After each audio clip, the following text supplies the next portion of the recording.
my name's Stuart Cross. This is Strategy Confidential, episode 33, Uncovering Your Hidden Growth Opportunities.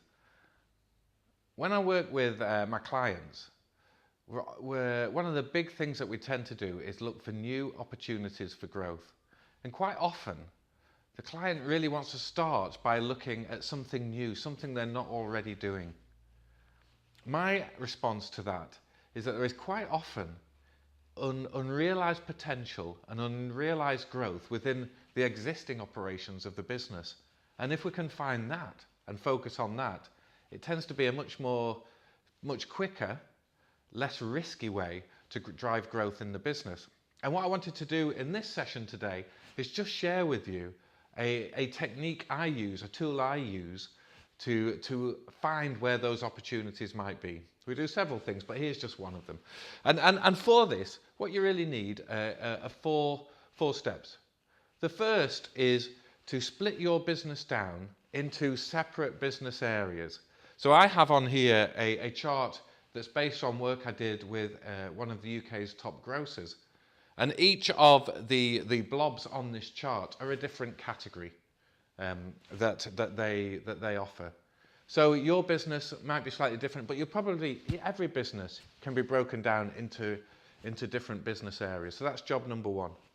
Job number two is for each of those business areas to estimate or get a handle on what the size of the market is.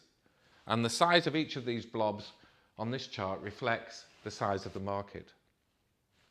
Step three is to find out for each of these business areas what the profit productivities are.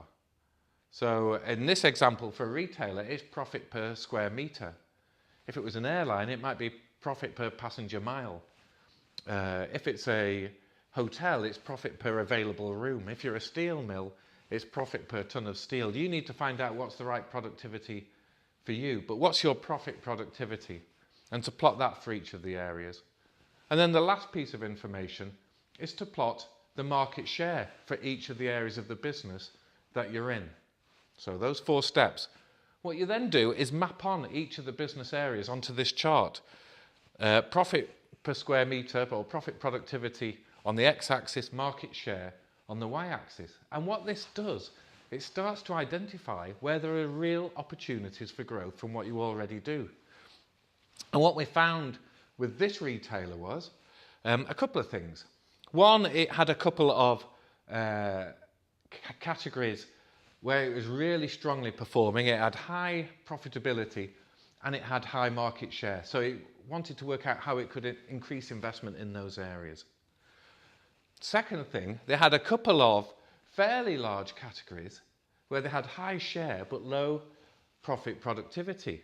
And we realised we could actually squeeze the space in this area and give it to some of the other categories to allow them room for growth. In particular, we gave room to growth for this category C in the bottom right-hand box that had high profit per square metre but low market share. We realised if we gave this more space, it would grow. And then the retailer had launched a couple of other categories that were, what we realised was they were only small markets. Even though the retailer had been investing quite heavily in these areas, D and E, they were relatively small markets.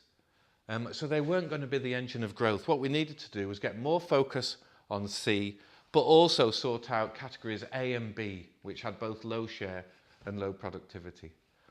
We therefore reallocated space in this store, gave more space to C in particular, almost doubled the space, lost space from categories F and G, and we changed the offer of categories A and B. And what we saw was a 20% increase in our trial store in the sales from these categories. By really understanding what was happening with the existing business, we found new opportunities for growth. So I would advise you to follow this technique, do it for your business, and find out some of the opportunities for growth that might be hidden under your nose.